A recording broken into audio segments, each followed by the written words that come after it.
Eto naman po mga kababayan, kaya malabo, eh. Dahil na din ho dito sa mga issue nila na hindi nila masagot, kaya po nalalabuan akong mananalo yung mga nasa PDP. Kasi ang mangyayari ho niyan, iisipin ng sambayan ng Pilipino, naku, pare-parehas lang yung mga yan.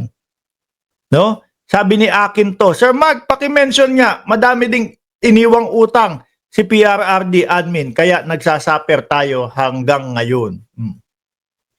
Ito po yung mga dahilan, mga kababayan, kaya nahihirapan pong manalo ang PDP laban. No? Dahil po syempre pare-parehas, iisipin ng taong bayan, naku, pare-parehas lang yan.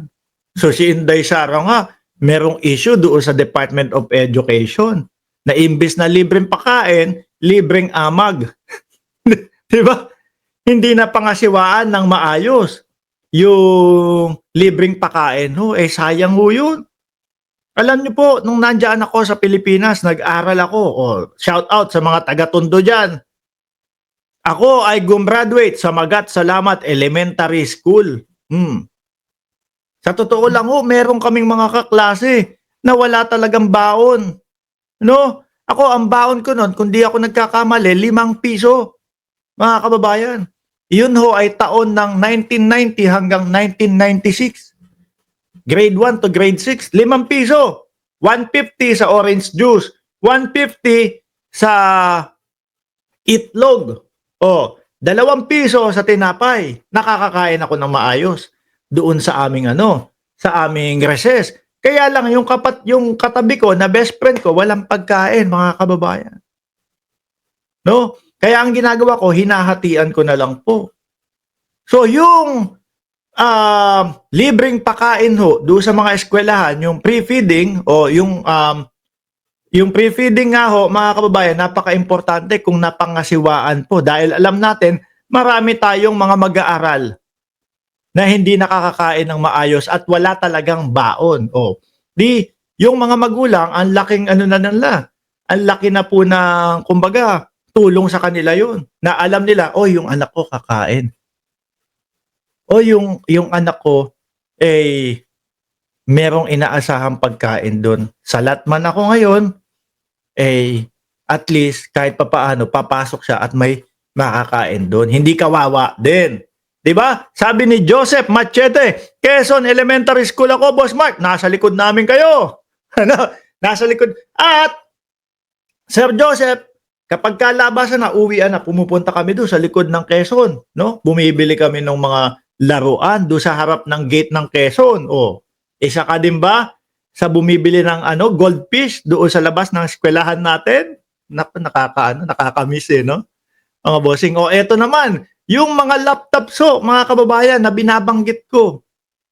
Probe sought on 1.6 billion DepEd laptop bidding. Diba? Kasi merong mga ganyan, mga bidding-bidding na kakilala din nila yung mga nagbibidding Sila lang din po ang nananalo do sa bidding mga kababayan. Kaya lang, ang masaklap dito, napakadami ho nung laptop na nakatambak doon sa bodega. Di ba? Nakatambak sa bodega, mga bossing. Ang mga laptop po, kunyari bumili ka ngayon, gamitin mo na agad-agad. Bakit?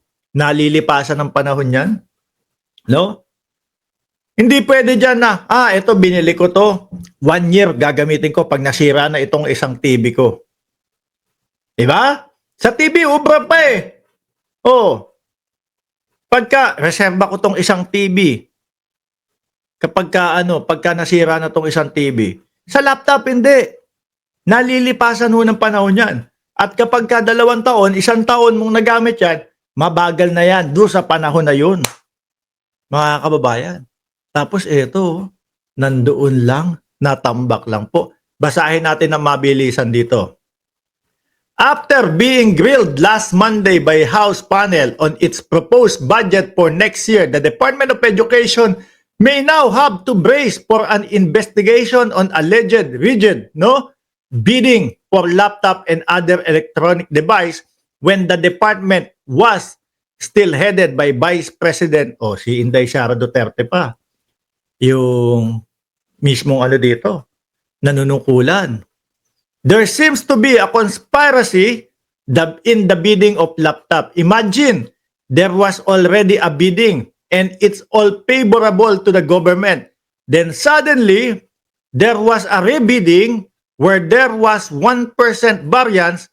Is this not a big question for the DepEd family? Oh, in other words, the price of laptop have soared.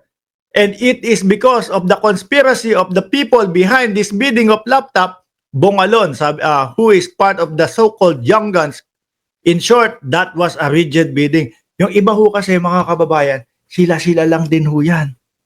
Ano? Hindi ko naman ho sinasabi na mismong ito yun. Pero yung iba, may mga kakilala. O boss, bigyan kita ng ganitong porsyento. O boss, 5 piso kada isa sa iyo, peraso. Eh kung milyon-milyon ho yun. No? Para manalo lang sila doon sa bidding. Milyon-milyon. O boss, 5 piso kada isa, 20 milyones na peraso. Yung ibebenta namin, times 5 times 20 million. 100 million. Di ba? Kaya kahit na, mga kababayan, na napakaganda nung isang laptop o kung ano man, hindi nila kukunin kasi merong mapuporsyento dito. Uulitin ko ho, hindi ho mismong sila yung sinasabi ko, pero binibigyan ko kayo ng example para maintindihan ninyo. House budget hearing, Sara Duterte's DepEd accuses of rigid bidding for laptops. Diba? Tingin ko makahalungkat din ho itong mga ganito doon sa kanyang impeachment complaint, mga kababayan. Sabi ni Akinto, akala ko si Sara Labati ang poon ng Waldas. Si Sara Duterte pala. Tingin ko, maiimbestigahan, mapag-uusapan din ho itong mga ito doon po sa hearing ng kanyang impeachment complaint, mga bossing. Di ba? Dumako tayo dito. Nako, ito, meron pa silang mga kaek-ekan na ganito ho, mga kababayan.